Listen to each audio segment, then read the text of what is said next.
Welcome back. আশা করছি আপনারা সবাই ভালো আছেন এবং ভালোর তলে আছেন। আমিও ভালো আছি আর ভালোর তলেই আছি। যেভাবে লেখা আছে আমি সেভাবেই পড়ে শোনাচ্ছি ঘটনাটি।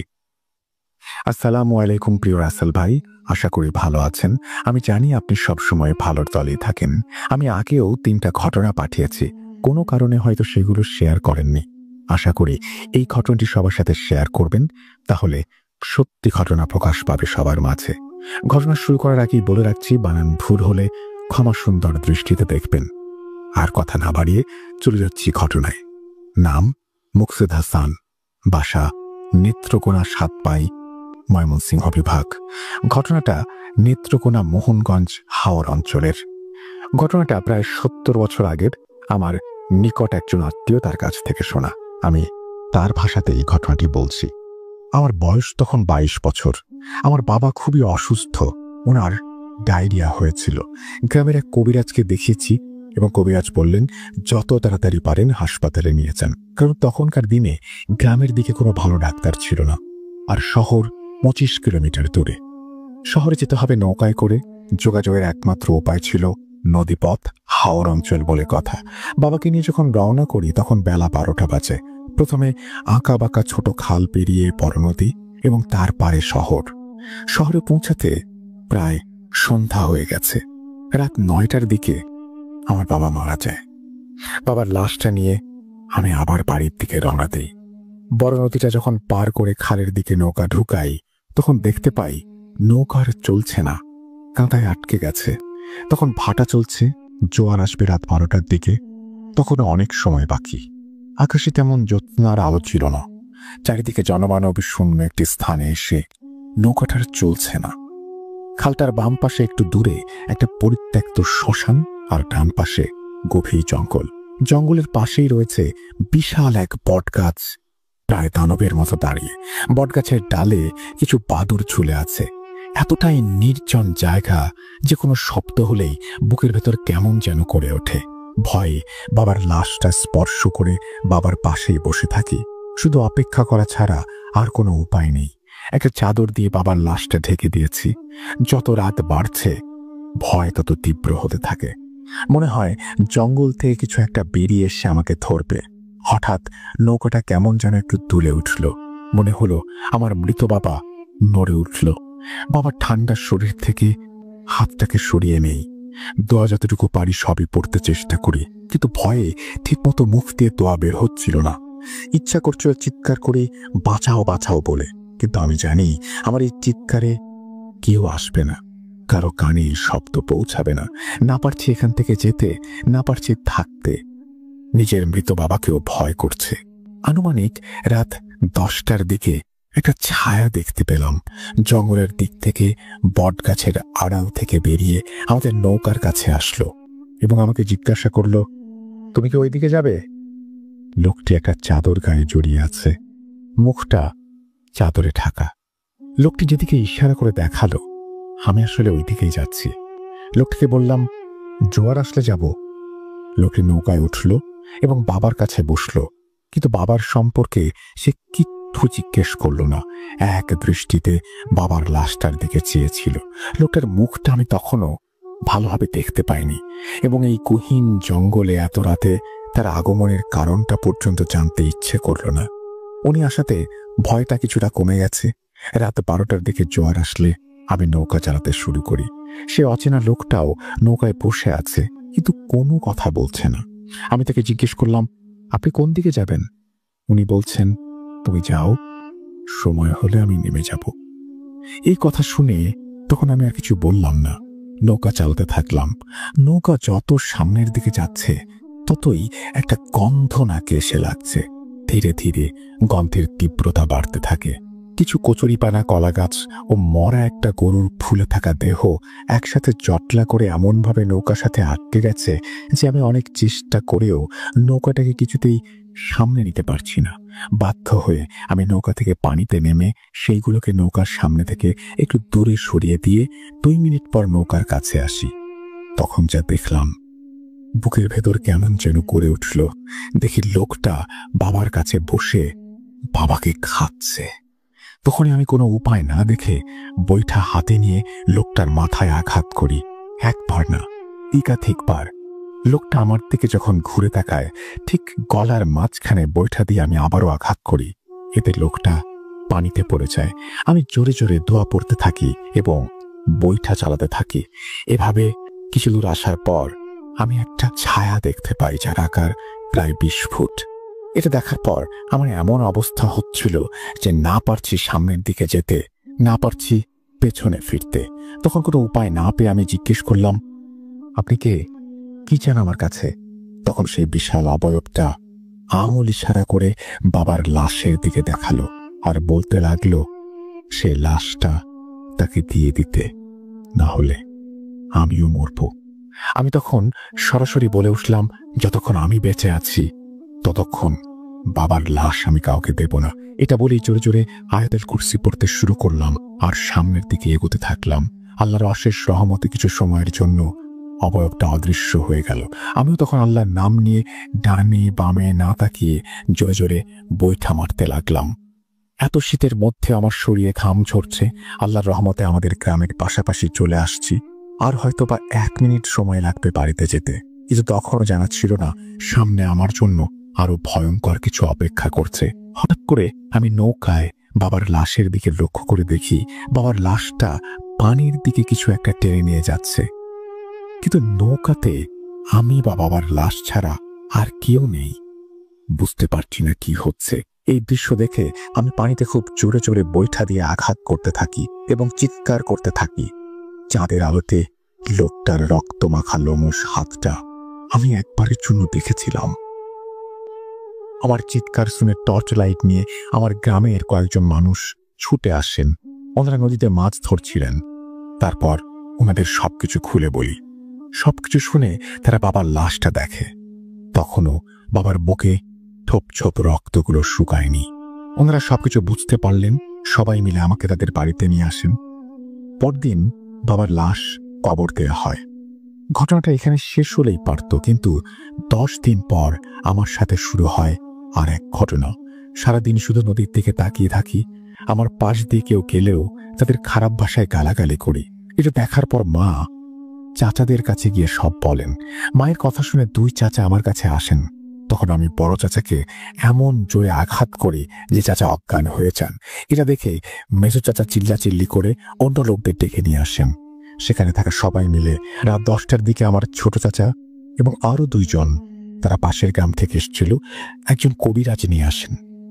কবিরাজ আমাকে দেখে বলেন, আল্লাহ, এই ছেলেকে তো জিনে ভর করেছে। এই জিন আমার থেকে অনেক শক্তিশালী। এইটা বলে 2টা তাবিজ দিয়ে দেন এবং হাদিয়া হিসেবে 2000 টাকা নিয়ে যান। কবিরাজ চলে যাওয়ার 20 মিনিট পর তখন আমার হাত পা খাড়ের সাথে বাঁধা। কবিরাজ যখন আসছিল তখন আমি অজ্ঞান অবস্থায় ছিলাম। আমাকে অজ্ঞান অবস্থায় দেখে কবিরাজ এই কথাগুলো বলে গিয়েছিলেন। যখন আমার জ্ঞান ফিরল তখন আমি দেখলাম আমার হাত পা খাটের সাথে বাঁধা। সামনে দাঁড়িয়ে আছে 2 চাচা এবং আমার মা।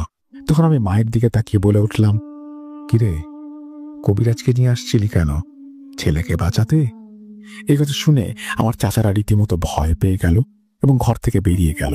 আমাদের 2 গ্রাম পরে একজন বড় হুজুর ছিল। 2 চাচা মিলে সেই হুজুরের শরণাপন্ন হলেন। হুজুর সব বিস্তারিত শুনলেন। হুজুর বললেন, ঠিক আছে, আপনারা যান, কাল সকালে আমি আপনাদের বাড়িতে আসব। চাচারা যখন চলে আসবেন তখন হুজুর বললেন, আপনারা 2টা সরিষার তেলের বোতল, শুকনা মরিচ আর রসুন, মোমবাতি এবং 2টা আগরবাতি সংগ্রহ করে রাখবেন। হুজুরের কথা মতো চাচারা সবকিছু সংগ্রহ করলেন, কিন্তু হুজুরের সমস্যা থাকার কারণে সকালে আসতে পারেননি। আর সন্ধ্যা হয়ে যায়। হুজুর এসে আমার ছোট চাচাকে বলেন ঘরের মাঝখানে একটি গোল বৃত্ত আঁকতে এবং জায়নামাজ বেছাতে। হুজুরের কথা মতো সবকিছু করা হয়। আমাকে জায়নামাজে বসানোর পর হুজুর সবাইকে বলেন একটু দূরে গিয়ে দাঁড়াতে। তারপর হুজুর বৃত্তের চারপাশে আগরবাতি জ্বালিয়ে দিলেন এবং মোমবাতি একটি ছোট ইটের মধ্যে রেখে জ্বালিয়ে দিলেন। আমি তখন জায়নামাজে বসে হুজুরকে বলছি, এগুলো কেন করছিস? তুই কি ভেবেছিস এগুলো করলেই সব ঠিক হয়ে যাবে? আমাদের বেশ কিছুক্ষণ তর্ক চলল। হুজুর কিছু মরিচের গুঁড়া একটা বড় বাটিতে নিয়ে তার মধ্যে সরিষার তেল মিলিয়ে কিছু পরিমাণ তেল বোতলে রেখে দিলেন আর রসুনগুলো আমার মায়ের হাতে দিয়ে বললেন এইগুলো শিলপাটা দিয়ে ছিঁচে নিয়ে আসতে। তারপর হুজুর মনে মনে দোয়া পড়লেন, বাটিতে ফু দিলেন, বাটি থেকে তেল আর রসুন আমার কপালে লাগিয়ে তারপর কপাল ধরে রেখে কিছু একটা পড়তে থাকলেন। তখন হুজুরকে আমি অনেক কিছুই বলি। হুজুর তেলের ওপরে একটা মরিচ হাতে নিলেন এবং তিনি সেই গন্ধ আমাকে শুকতে বললেন। তখন হুজুর আমাকে বলে উঠলেন, এবার সত্যি সত্যি বল তুই কিভাবে আসলি, কেন আসলি। তখন আমি বাধ্য হয়ে, অর্থাৎ আমার ভেতরে থাকা জিন বাধ্য হয়ে সবকিছু বলে। আমি আমার ছেলের হত্যার প্রতিশোধ দিতে ধরেছি ওকে। তখন হুজুর বললেন, দেখ সেদিন কি হয়েছে না হয়েছে সেটা আমি জানি না, এই ছেলে যদি ভুল করেও থাকে তাকে ক্ষমা করে দিতে হবে। তুই চলে যা, নাহলে তোকে আমি বন্দি করব। একটা পর্যায়ে সে চলে যেতে রাজি হয়, তবে দুটো শর্তের বিনিময়ে। তখন হুজুর বললেন, ঠিক আছে বল। তখন জিন বলেন, খালের পাশে 2টা পাঠা আর 2টা খাসি রেখে আসতে হবে। কিন্তু হুজুর বলেন, এরা গরিব মানুষ, এত কিছু কোথা থেকে পাবে। অনেক চাপাচাপির পর তারপরে তারা একটা পাঠাতে রাজি হয়। পরের দিন সন্ধ্যায় আমার চাচারা গিয়ে পাঠাটা বট গাছের নিচে রেখে আসেন। এটাই ছিল ঘটনা। ওই রাতটা ছিল আমার জীবনের সবচেয়ে ভয়ঙ্কর রাত, যে রাতের কথা আমি কোনোদিন ভুলতে পারবো না। ঘটনা যদি ভালো লাগে তাহলে পড়ে শোনাবেন। এই বলে তিনি তার ঘটনা শেষ করছেন। আমি এরকম অনেক লাশ খাওয়ার ঘটনা পাই। আপনারা কি এরকম শুনেছেন কখনো? মানে আমি শুধুমাত্র ঘটনা পড়েছি, বাট সরাসরি কেউ আমাকে বলেছেন এরকম ঘটেনি। হ্যাঁ বলেছেন, স্টোরি বলতে এসে বলেছেন, বাট এরকম কোনো কিছু আমার জানা নেই। যদি আপনাদের জানা থাকে, আমি আজিমপুর সম্পর্কে শুনেছি, আরও বিভিন্ন জায়গা সম্পর্কে শুনেছি, তবে অনেক রহস্যময় ঘটনাই তো এই পৃথিবীতে ঘটে। যদি আপনাদের জানা থাকে অবশ্যই কমেন্ট সেকশনে জানান। যদি ঘটনা ভালো লাগে শেয়ার করুন সবার সাথে। আমরা চলে যাব আমাদের পরবর্তী ঘটনায়। হ্যালো রাসেল ভাই, আশা করি ভালো আছেন। প্রিয় লিসনার্স, আমি জয়ন্ত দাস চলে আসলাম আরও একটি সত্য ঘটনা নিয়ে আপনাদের মাঝে। রাসেল ভাই, আপনার মনে আছে কিনা জানি না, 2016 থেকে 17 সালে কোনো একটি এপিসোডে বাগেরহাটের কাটাখালী রোড নিয়ে একটা ঘটনা ভূত এফএমে শেয়ার করেছিলেন। ঠিক মনে পড়ছে না কোন এপিসোড হবে এটা। সেই কাটাখালী রোডের আরও একটি ঘটনা আমি আজ ভূত.com শেয়ার করতে যাচ্ছি। আশা করছি ঘটনাটি ভালো লাগবে। প্রিয় লিসনারদের ভেতর যাদের বাসা খুলনায়, তারা হয়তো এই কবরস্থানটির সাথে পরিচিত আছেন। এই ঘটনাটি আমাকে শেয়ার করেছেন যার সাথে ঘটনাটি ঘটেছে তার ভাই রূপক। তিনি বর্তমানে যাত্রাপুর আইএফআইসি ব্যাংকে চাকরির সুবাদে আছেন। তার বড় ভাইয়ের নাম সৌরভ। প্রিয় লিসনার্স, আর কথা না বাড়িয়ে ঘটনায় যাচ্ছি। রাসেল ভাই, আমি সৌরভ ভাইয়ের ভাষাতে এই ঘটনাটি উপস্থাপন করছি, লেখার চেষ্টা করছি। অনিচ্ছাকৃত ভুলগুলো ক্ষমা সুন্দর দৃষ্টিতে দেখবেন। বলছেন সৌরভ ভাই, শীতকালের মাঝরাতে বাইক নিয়ে রওনা হয়েছি রামপাল থেকে খুলনায় নিজের বাড়ির উদ্দেশ্যে। আমার মোটর বাইকটা ফাঁকা রাস্তায় প্রচণ্ড গতিতে ছুটে চলেছে। চোখ মুখের ওপর আছড়ে পড়ছে হিম শীতল বাতাসের ঝাপটা। ছুটন্ত বাইকে আমার কাছে শীতটা স্বাভাবিকের চেয়ে বেশি মনে হচ্ছে আমার পরনে থাকা লেদারের জ্যাকেট, জিন্সের প্যান্ট ভেদ করে ঠান্ডা বাতাস সূঁচের মতো গায়ে দিচ্ছে। আমার পায়ে জুতো, হাত মোজা, মাথা, কান, গলা একটা উলের মাফলার দিয়ে পেঁচানো বলে কিছুটা কম লাগছে বাতাস। তা না হলে বোধহয় ঠান্ডায় জমে যেতাম।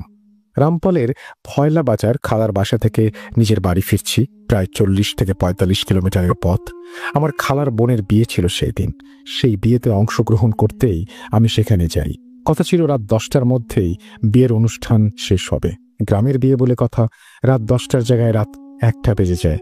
অনেক রাত হয়ে গেছে দেখে খালা বলেছিল থেকে যেতে, আমি শুনিনি। অনেক লোকের ভিড়ে বিয়ে বাড়িতে রাত কাটানো মানে ঘুম হারাম করা, এটা নিশ্চিত। খালার বাড়ির কেউ আজ রাতে এক ফোঁটা ঘুমাতে পারবে না। এছাড়া কাল সকাল 9:30টায় আমার একটা ইম্পর্টেন্ট ক্লাস আছে। বিয়ে বাড়িতে থেকে গেলে সকালের ক্লাসটা মিস হয়ে যাবে। বিয়ে বাড়িতে সারাদিন অনেক হাসি তামাশা, মজা, ফুর্তি, ছোটাছুটি। এখন আমি খুবই ক্লান্ত। আমি তখন চাইলাম যত দ্রুত সম্ভব বাড়িতে পৌঁছে নিজের পরিচিত বিছানায় গরম লেপের ভেতরে ঢুকে পড়তে। শীত যতটা, সেই হিসেবে কুয়াশা নেই বললেই চলে।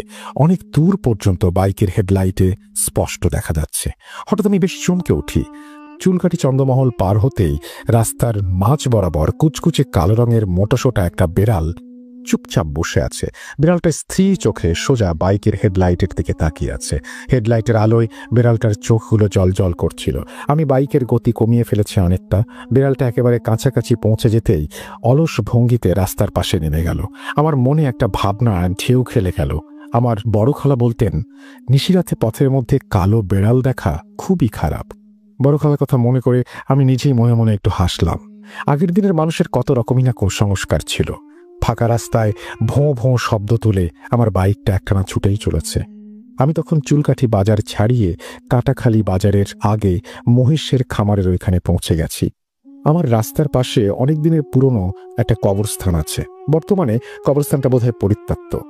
অনেক দূর থেকেই হেডলাইটের আলোয় চোখে পড়ল কবরস্থানের গেটের সামনে সাদা রঙের বোরখা পরা এক মহিলা দাঁড়িয়ে আছে। মহিলার কোলে সাদা কাপড়ে পেঁচানো কি একটা। মহিলা হাত উঁচিয়ে আমাকে বাইক থামানোর জন্য ইশারা করছে। আমি মহিলার সামনে গিয়ে বাইক দাঁড় করিয়েছি। ঠিক তখনই আমার নাকে আতর কর্পূরের মিশ্র তীব্র গন্ধ এসে পৌঁছায়। মহিলার মুখটা হিজাব দিয়ে ঢাকা, এমনকি চোখ দুটোও দেখা যাচ্ছে না। মহিলা কেমন যেন পাথরের মূর্তির মতো সোজা দাঁড়িয়ে রয়েছে। মহিলার বেশ আর আতর কর্পূরের গন্ধে আমার প্রচণ্ড অস্বস্তি লাগছিল। আমি অস্বস্তি কণ্ঠে জিজ্ঞেস করলাম, থামালেন কেন আমাকে? কি দরকার বলুন? বাইকটা স্টার্ট অবস্থায় রয়েছে বলে প্রশ্নগুলো গলা উঁচিয়ে করতে হলো। মহিলা কেমন রুক্ষ কণ্ঠে আদেশের মতো করে বলল, আপনি তো কাটাখালী বাজার হয়ে যাবেন, আমাকে আপনি কাটাখালী বাজার পর্যন্ত নিয়ে চলুন। আমি বিরক্তিতে ভ্রু কুঁচকে জিজ্ঞেস করলাম, আপনি এত রাত্রে এখানে কেন এসেছিলেন? মহিলাটি তখন তার কোলে সাদা কাফনে মোড়ানো পোটলাটি দেখিয়ে বলল, এই বাচ্চাটাকে দাফন করার জন্য নিয়ে এসেছিলাম, কিন্তু এসে দেখি কবরস্থান বন্ধ হয়ে গেছে, কেউ নেই, তাই আবার ফিরে যাচ্ছি। আমার গায়ে কাঁটা দিয়ে উঠল এবার। এতক্ষণ আমি ভালোভাবে লক্ষ্য করিনি। মহিলার কোলে থাকা যেটাকে আমি এতক্ষণ পোটলা বলে মনে করেছিলাম, সেটা আসলে একটা ছোট বাচ্চার কাফনে পেঁচানো লাশ।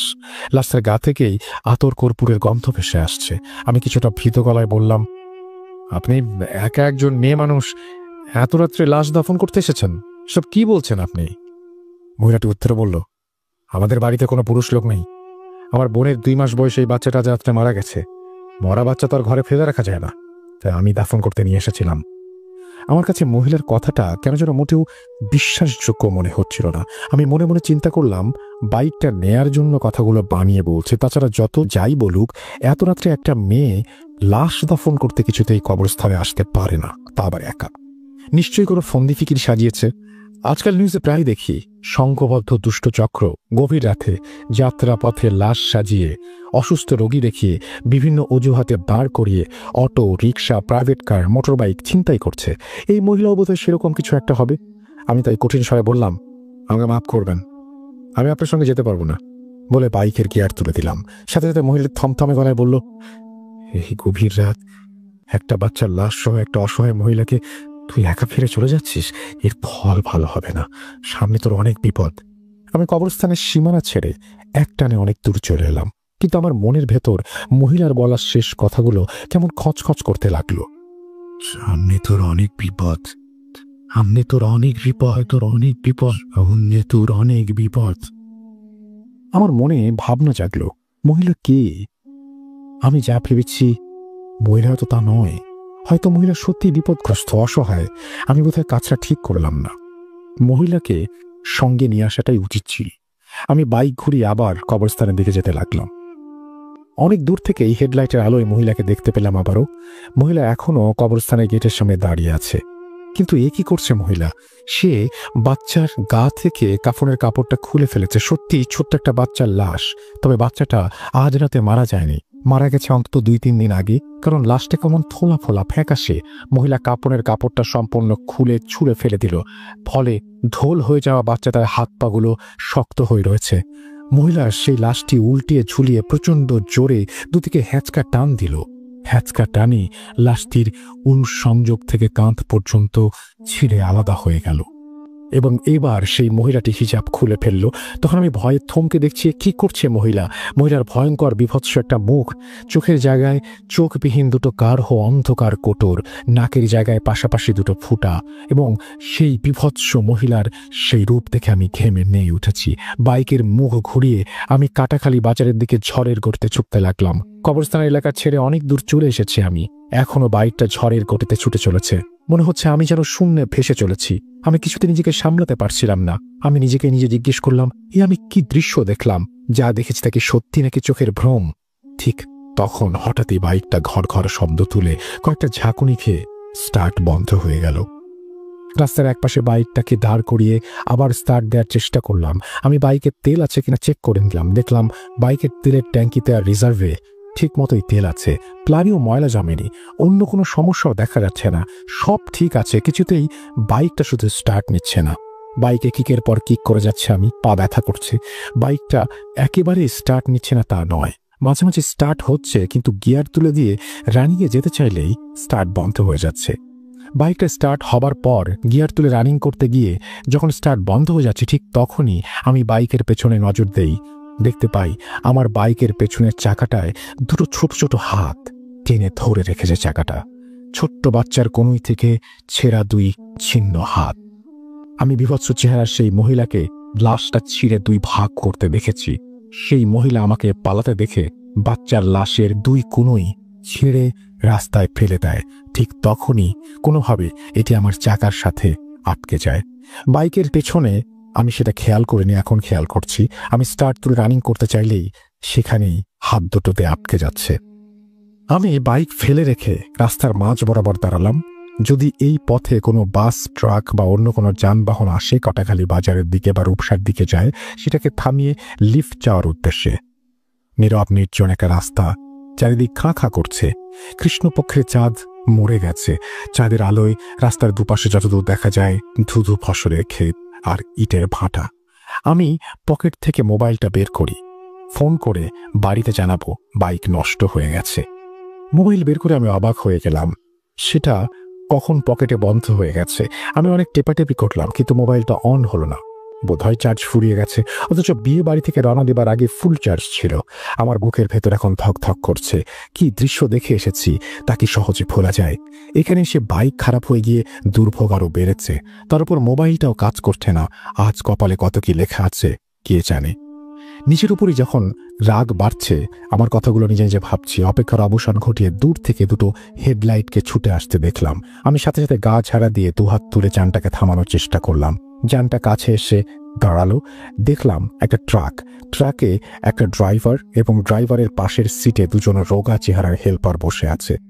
আমি অবাক হয়ে গেলাম। পাঞ্জাবি টুপি পরা ট্রাক ড্রাইভার ও হেল্পার সাধারণত দেখা যায় না আমাদের খুলনা শহরে।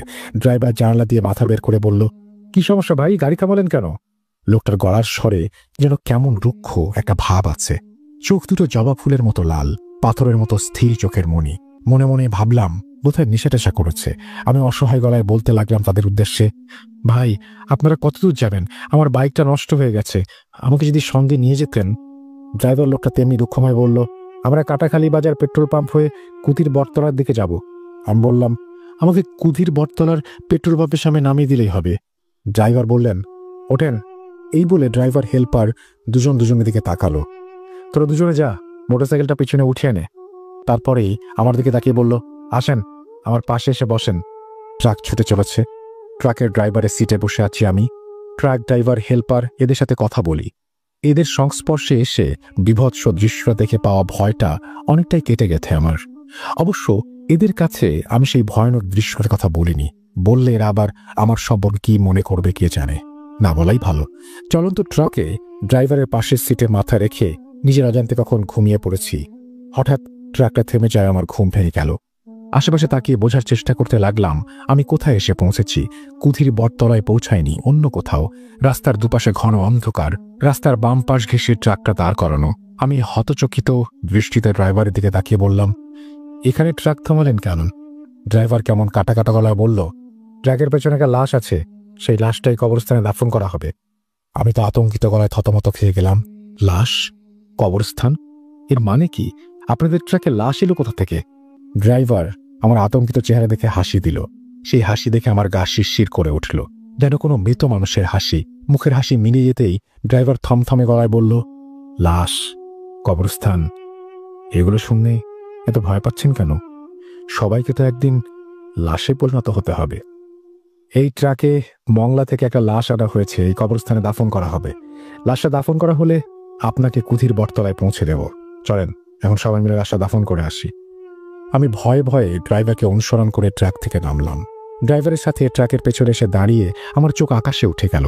ট্রাকের পেছনে অন্তত 10-12 জন লোক, একটি লণ্ঠনের আলো দেখা যাচ্ছে। প্রত্যেকের গায়ে সাদা ধবধবে পাঞ্জাবি, পায়জামা, টুপি। সবাই মিলে ধরাধরি করে ট্রাক থেকে লাশের খাটিয়া নামাচ্ছে। বাতাসে আতর আর কর্পূরের তীব্র গন্ধ। আমি ভেবে কুল পাচ্ছি না, আমি কি ক্ষুণ্ণাক্ষরেও টের পেলাম না একটা লাশ বহনকারী ট্রাক এটি। আমার ট্রাকের পেছনে এতগুলো লোক আছে। বোধহয় লোকগুলো চুপচাপ স্বভাবের বলেই তাদের অস্তিত্ব টের পায়নি। লাশের খাটিয়া কাঁধে নিয়ে সবাই মিলে গোরস্থানের দিকে এগোতে লাগলো। আমি হয়ে ভাবতে লাগলাম, এ কোথাকার গোরস্থান কে জানে। তবে ভয়ঙ্কর দৃশ্য দেখা গোরস্থান এটা নয়, কারণ সেই গোরস্থানের সামনেটা অন্যরকম। বাস্তবিক এটা সেই পরিত্যক্ত গোরস্থান। তারা এখন গোরস্থানটার পেছনের গেটের সামনে রয়েছে বলে রাতের অন্ধকারে আমি ঠিক মতো চিনতে পারছি না। আমাকে দাঁড়িয়ে থাকতে দেখে ড্রাইভার লোকটা পাশে এসে বলল, দাঁড়িয়ে রয়েছেন কেন? চলেন লাশটা দাফন করে আসি। একজন মৃত মানুষকে দাফন করা তো সকলের দায়িত্ব। কথা শুনে সবাইকে আমিও গোরস্থানের ভেতরে ঢুকলাম। নির্দিষ্ট স্থানে যেখানে নতুন কবর খোঁড়া হয়েছে সেখানে গিয়ে কাঁধ থেকে খাটিয়া নামিয়ে 2 জন লোক কবরে নেমে পড়ল। ধরাধরি করে খাটিয়া থেকে লাশ নামানো হলো। লাশ কবরে শুয়ে লাশের মুখের কাপড় সরিয়ে ফেলা হলো, শেষবারের মতো মৃতের মুখটাকে সকলের জন্য দেখার উদ্দেশ্যে। অন্য সবার মতো কৌতূহলবশত আমিও ঝুঁকে লাশটা দেখতে লাগলাম। কম বয়সী একটি যুবক ছেলের মুখটা কেমন পরিচিত লাগছে। কোথায় যেন দেখেছি এই মুখটা আমি। কোথায় দেখেছি ভাবতে ভাবতে মনে পড়তেই আমি প্রচন্ড শিউরে উঠি। শির দ্বারা বেয়ে নেমে গেল ভয়ের স্রোত। বুকের ভেতর হৃৎপিণ্ডটা লাফাতে লাগলো। বিস্ফারিত চোখ দুটো যেন কোটো থেকে বেরিয়ে আসতে চাচ্ছে। গলা শুকিয়ে কাঠ হয়ে গেছে। লাশের ওই মুখটা আর কারো নয়, এ তো আমার নিজেরই লাশ এটি। লাশের মুখ থেকে চোখ তুলে আমি ভীত সন্ত্রস্ত চোখে আবার সবার দিকে তাকালাম। আমি অবাক হয়ে গেলাম, সবাই কেমন অস্বাভাবিক বড় বড় চোখে স্থির দৃষ্টিতে আমার দিকে তাকিয়ে আছে। সবার চেহারায় কেমন নিষ্ঠুর অভিব্যক্তি। আমি চোখ ঘুরিয়ে ভীত চোখে আবার কবরের ভেতর লাশের দিকে তাকালাম। ঠিক তখনই আমি এতটা ভয় পেয়েছিলাম বলে বোঝাতে পারবো না। আমার চোখের সামনে ধীরে ধীরে বাতাসে মিলিয়ে গেল লাশটা। আমার বুকের ভেতর হৃৎপিণ্ডটা ধকধক করছে প্রচণ্ডভাবে। আমি আবার মুখ তুলে লোকগুলোর দিকে তাকালাম। লোকগুলো এক দৃষ্টিতে আমার দিকেই তাকিয়ে আছে। লোকগুলোর চোখ থেকে কেমন যেন অন্ধকারে ছড়ে পড়ছে। ট্রাক ড্রাইভার, হেল্পার, তাদের চোখ সবার চোখই একই রকম। আমার ভীত বিহ্বল চেহারা দেখে লোকগুলো হঠাৎ একসঙ্গে অট্ট হাসিতে ফেটে পড়ল। পালাতে হবে। ঝেড়ে দৌড় লাগালাম। পেছনে সকলের মিলিত হাসি। আমি রুদ্ধশ্বাসে ছুটে চলেছি, দিকবিদিক জ্ঞান শূন্যহীন। ঝোপঝাড় জঙ্গল পেরিয়ে হাত পা ছিলে যাচ্ছে, ছড়ে যাচ্ছে, সেদিকে কোনো ভ্রুক্ষেপ নেই, ছুটেই চলেছি। আমার তখন মনে একটাই ভাবনা, গোরস্থানের সীমানা অতিক্রম করতে হবে। দৌড়াতে দৌড়াতে কিসের সাথে হঠাৎ করে পা আটকে পড়ে যাই। গাঢ় অন্ধকারে গভীর গর্তের মধ্যে লম্বালম্বি শটান হয়ে পড়লাম। বুক হাঁপড়ের মতো ওঠানামা করছে। গর্তটা থেকে ওঠার জন্য জোর আর গায়ে অবশিষ্ট নেই। ততক্ষণে সাদা পোশাকধারী ভয়ঙ্কর চেহারার সেই লোকগুলো চারিদিক থেকে আমাকে ঘিরে ধরছে।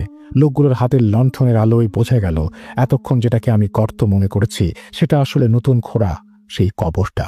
বিশাল গোরস্থানের সীমানার মধ্যে দিকবিদিক জ্ঞান শূন্য হয়ে ছুটতে ছুটতে ঘুরে ফিরে আমি সেই খোঁড়া কবরটার ভেতরে ছিটকে পড়েছি। আমি কবরের ভেতর থেকে বাঁচাও বাঁচাও বলে গলা ফাটিয়ে চিৎকার করছি। ঘোঁত ঘোঁত জাতীয় এক ধরনের শব্দ ছাড়া আর কিছুই বেরোচ্ছে না। আর লোকগুলো গম গম করে আকাশ পাতাল কাঁপিয়ে হাসছে। আমি এটা দেখে ঠিক থাকতে পারিনি, জ্ঞান হারিয়ে ফেলি।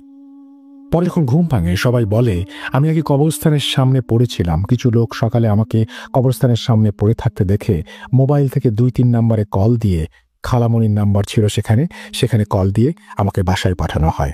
এইটুকু বলে রূপক তার বড় ভাই সৌরভের ঘটনাটি শেষ করে। রাসেল ভাই এখন থেকে নিয়মিত সত্য ঘটনাগুলো কালেক্ট করে ভূত.com-এ শেয়ার করব। ঘটনাটি লিসনারদের সাথে শেয়ার করবেন। খুবই অস্বাভাবিক একটি ঘটনা এবং আমি জানি যে অনেকেরই এই ঘটনা বিশ্বাস করতে কষ্ট হবে। আমিও জানি না সত্য মিথ্যা, কিন্তু ঘটনাটি যিনি লিখেছেন তিনি বলছেন তিনি সত্য ঘটনা সংগ্রহ করে লিখছেন।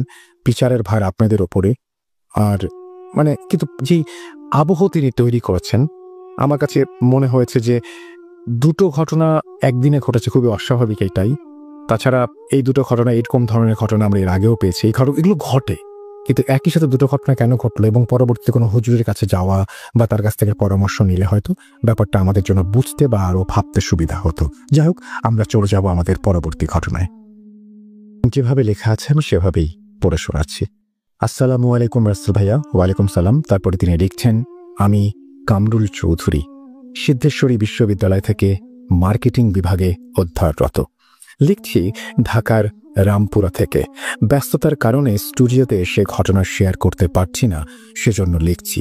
ঘটনাটি ভালো লাগলে পড়ে শোনাবেন।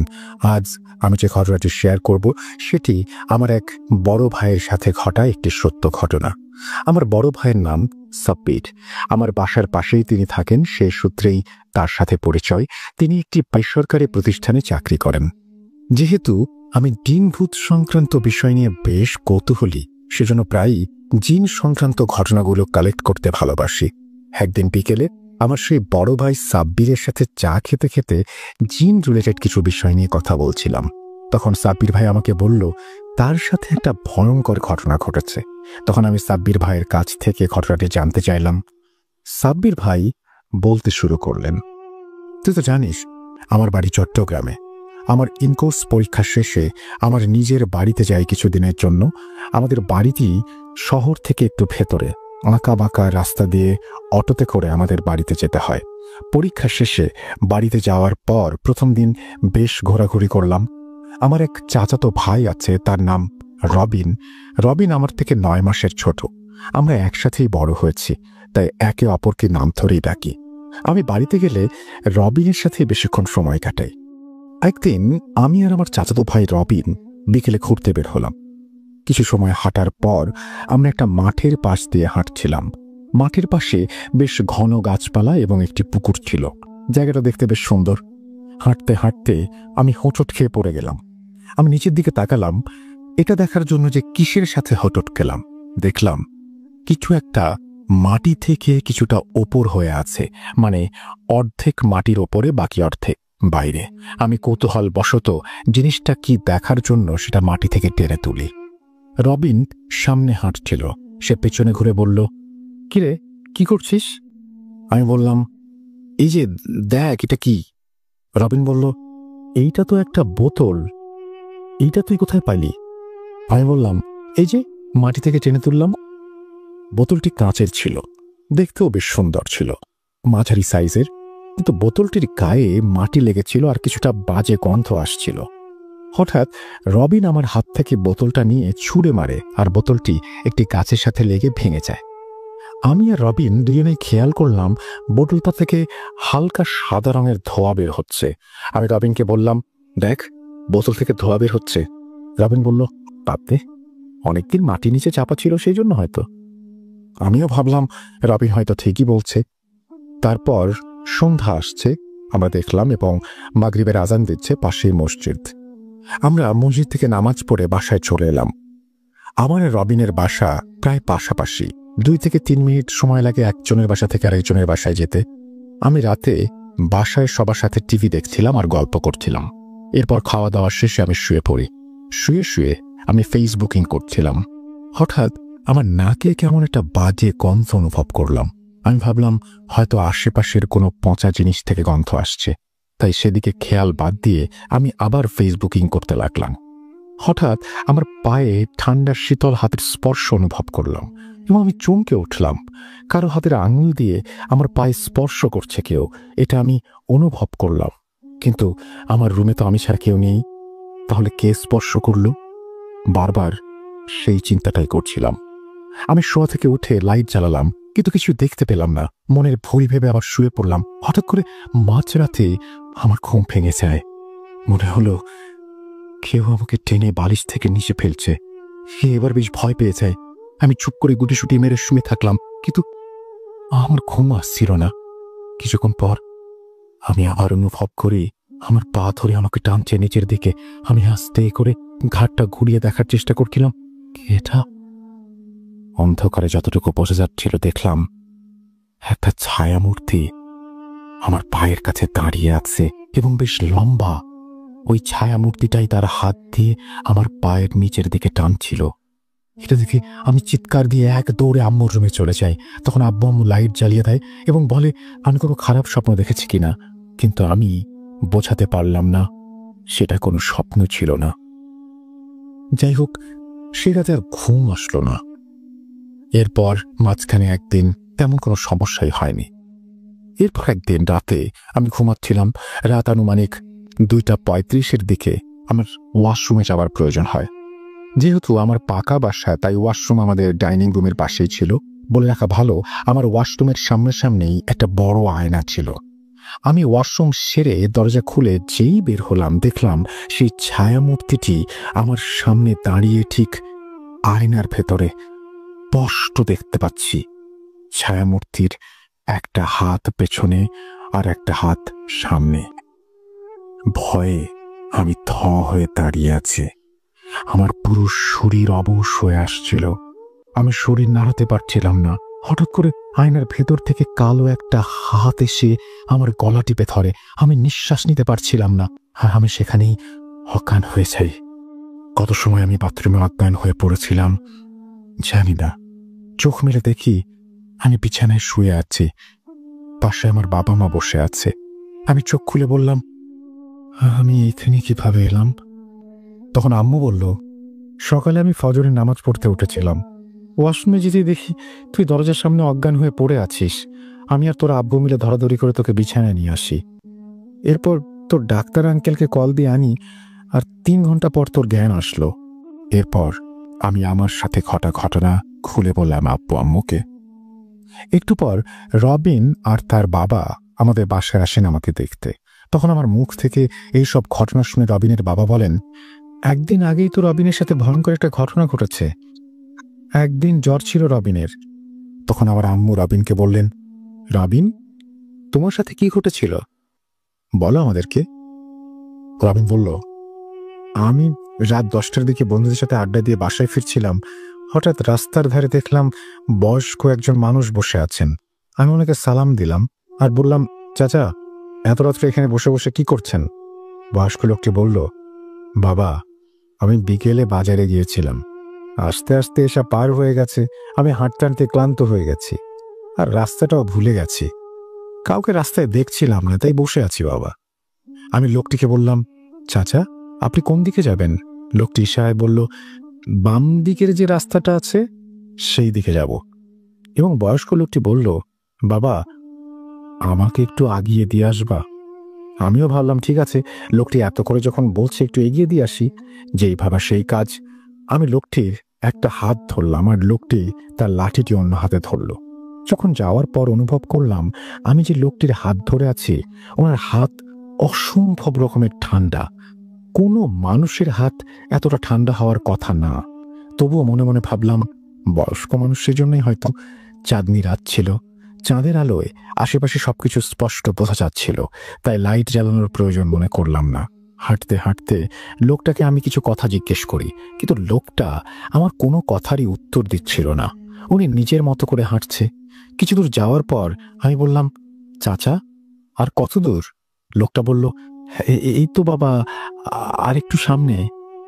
হঠাৎ আমি লক্ষ্য করলাম লোকটার শরীর আগের থেকে কিছুটা বড় হয়ে গেছে। আমি মনে মনে বললাম, আরে, কিছুক্ষণ আগেই তো লোকটা নিয়ে নিয়ে হাঁটছিল, এখন দিব্যি সোজা হয়ে হাঁটছে কিভাবে? আমি আরও একটা জিনিস ভালোভাবে খেয়াল করছিলাম, লোকটার কোনো ছায়া মাটিতে দেখা যাচ্ছিল না। এটা দেখে আমি কিছুটা ভয় পেয়ে যাই, কিন্তু তখনও বুঝতে পারিনি এটা প্যারানর্মাল কিছু। যাই হোক, আরও কিছুটা পথ যাওয়ার পর লোকটা একটা সাঁকো দেখিয়ে বলল, বাবা, ওই সাঁকোটার ওই পারে আমার বাড়ি। আমি বললাম, ঠিক আছে, চলেন চাচা, আপনাকে বাড়ি পর্যন্ত দিয়ে আসি। লোকটি বলল, আচ্ছা বাবা, চলো। লোকটাকে নিয়ে আমি সাঁকোতে উঠলাম। একটু যাওয়ার পর আমি পেছন ঘুরে তাকালাম বয়স্ক লোকটি ঠিকভাবে আসছে কিনা সেটা দেখার জন্য, কারণ সাঁকোতে দুজন সমানভাবে অর্থাৎ পাশাপাশি যাওয়া যায় না। একজন সামনে থাকলে অপরজনকে পেছনে থাকতে হয়। তাই আমি সামনে ছিলাম আর লোকটি পেছনে। হঠাৎ পেছন ফিরতে দেখলাম সাঁকোর ওপর বিশাল লম্বা একজন আমার পেছনে সাঁকো পার হচ্ছে। এটা দেখে আমি প্রচন্ড ভয় পেয়ে গেলাম, কারণ এই বিশাল লোকটি ছিল সেই বয়স্ক লোকটি যার সাথে আমি এতটা পথ আসলাম। আমি নিজের চোখকে বিশ্বাস করতে পারছিলাম না যে নিমিষের মধ্যে এতটা লম্বা একটা মানুষ হয় কিভাবে। বয়স্ক লোকটি আমাকে বলল, কি বাবা, কি আমাকে সাঁকোটা পার করে দিবা না? এই কথা বলে জোরে জোরে হাসতে লাগলো, আর তার আকৃতিও বড় হতে লাগলো, কিন্তু টর্চটি কোনোভাবেই জ্বলছিল না। প্রচন্ড ভয়ে আমি আমার সাহস আর ধরে রাখতে পারলাম না। আমি সাঁকো থেকে পিচ্ছিলে নিচের ডোবায় পড়ে গেলাম। ডোবায় পড়া মাত্রই হঠাৎ পানির নিচ থেকে কেউ আমার দুবার টেনে ধরলো। আর আমাকে পানির নিচের দিকে টানতে লাগলো। সাঁকোর নিচেই একটা খুঁটি ছিল বাঁশের। আমি শক্ত করে খুঁটিটা ধরেছিলাম 2 হাত দিয়ে, কোনোভাবেই ধরে রাখতে পারছিলাম না। বারবার আমার হাত পিছলে যাচ্ছিল। আমি মনে মনে আল্লাহর নাম নিতে থাকি, আর মনে মনে যে সূরা মনে আসে সেই সূরাই পড়তে থাকি। হঠাৎ আমি অনুভব করলাম আমার পাটা ছেড়ে দিয়েছে পানির নিচ থেকে। আমি কোনো মতে সাঁতরে পানিতে উঠলাম। তারপর প্রচণ্ড ভয় ও ভেজা কাপড় নিয়ে দৌড়াতে দৌড়াতে বাসায় এসে অজ্ঞান হয়ে যাই। জ্ঞান আসার পর অনুভব করলাম শরীরে প্রচণ্ড ব্যথা, গায়ে জ্বর। আব্বু বলল, কাল রাত 11:50 দিকে তুই বাসার সামনে এসে তোর মাকে জোরে জোরে ডাকছিলি। তোর আওয়াজ শুনে আমি আর তোর আম্মু দরজা খুলতেই তুই অচেতন হয়ে পড়ে যাস। কাল রাতে কি হয়েছিল তোর সাথে? তারপর আমি আব্বুকে সব ঘটনা খুলে বললাম। আর আজ সকালে খবর পেলাম সাব্বিরও নাকি রাতে বেহুশ হয়ে গেছে, তাই হন্তদন্ত হয়ে ছুটে আসলাম। এরপর আমার আব্বু আমাদেরকে এলাকার মসজিদের ইমাম সাহেবের কাছে নিয়ে আসেন।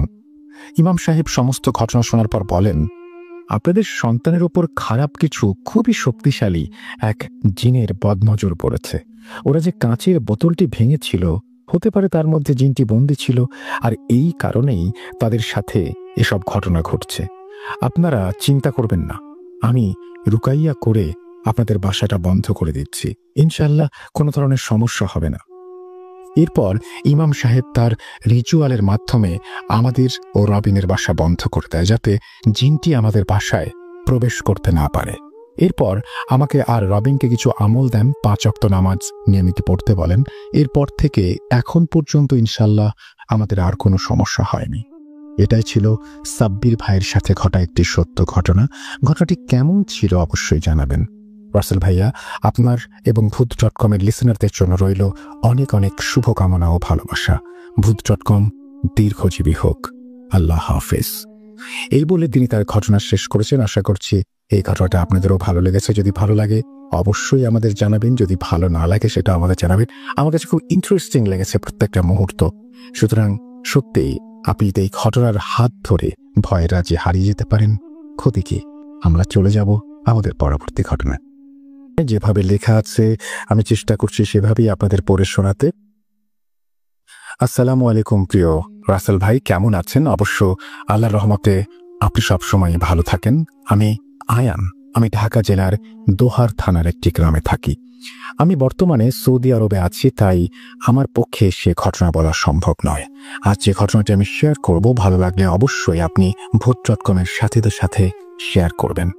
আর হ্যাঁ, আগেই বলে রাখি, লেখায় ভুল হলে ক্ষমা করবেন। আমি আজ যে ঘটনাটি বলতে যাচ্ছি তা আমার এক বান্ধবীর সাথে চলমান ঘটনা।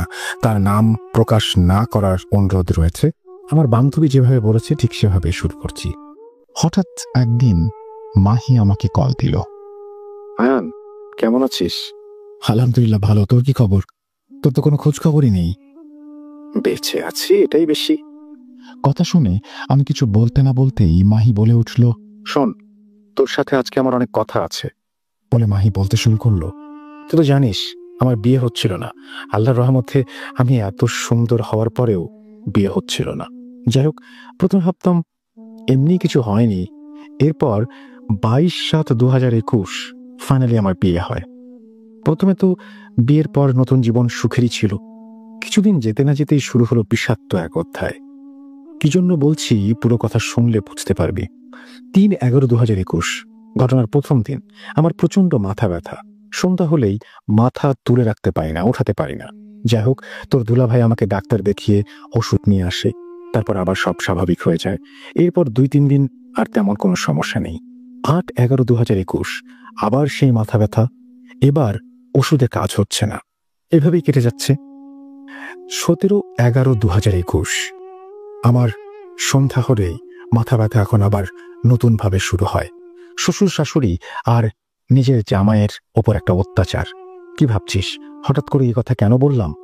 শোন, আমাদের বিয়ের শুরুর দিকটা থেকেই আমার জামাই আমাকে অনেক পছন্দ করত। শুরুটা ভালো লাগলেও আস্তে আস্তে 2-3 মাস যেতে না যেতেই আমার জামাই আমার শাশুড়ি কেমন যেন হয়ে উঠল। কথায় কথায় বকাবকি, এমনকি একদিন গায়ে হাত পর্যন্ত উঠালো। যাই হোক, আমার সাথে কি হতে চলেছিল আমি জানি না। এভাবে আমার সাথে 3/1/2022 পর্যন্ত চলতে থাকে। এরপর আমি অনেক অসুস্থ হয়ে পড়ি, তাই আমাকে নিয়ে হাসপাতালে ভর্তি করা হয়। ডাক্তার আমাকে দেখে তেমন কোনো সমস্যা নিয়েই বলে দেয় আমার শরীর অনেক দুর্বল, এটাই বলে। যাই হোক, আমি বাসায় চলে আসি। 2 দিন পর আগের মতোই মাথা ব্যথা, আমার জামাই বকাবকি, মারধর, এভাবেই 13/1/2022 পর্যন্ত চলে। আর হ্যাঁ, ভুলে গেছি, এর মাঝে আমার মা আমাকে নিতে আসলেও তাকে নানা অজুহাতে ফিরিয়ে দেয়া হতো। অবশেষে একদিনের জন্য মা এসে অনেক কষ্টে আমাকে নিয়ে গেল 14/1/2022। যাওয়ার পর আমি মাকে সবকিছু খুলে বললাম। মা এই ব্যাপারে বাবার সাথে কথা বলে আমাকে রাতে জানাবেন বলল। তারপর হঠাৎ বিকেলে আমার বড় দাদু আমার বাসায় আসলো, আমি বাসায় আছি শুনে। এরপর দাদু আমাকে দেখে বলে উঠল, তোর চেহারা কি হাল হয়েছে? জিজ্ঞেস করতে করতে মা এসে পড়ল। মা দাদুকে সালাম দিয়ে বলল, বাবা বসেন, চা করে আনি। চা নিয়ে আসতেই দাদু বলে উঠল, তোর মেয়ের উপরে নজর আছে, তুই ভালো করে কোনো হুজুর দেখা। তারপর মা উঠে বলল, কি বলেন বাবা? দাদু বলল, দেখ তোর মেয়ের চেহারার কি অবস্থা, তাছাড়া মাহি সুন্দর চেহারার অধিকারী, আর এখন কি তার চেহারা হয়েছে। মাহিকে আমি টিকেটপুরের এক হুজুরের নাম্বার দিচ্ছি, ওইখানে যা। এই বলে নাম্বারটা দিয়ে দাদু চলে গেল। এর পর দিন আমার জামাই আমাকে নিতে আসছিল, কিন্তু আমার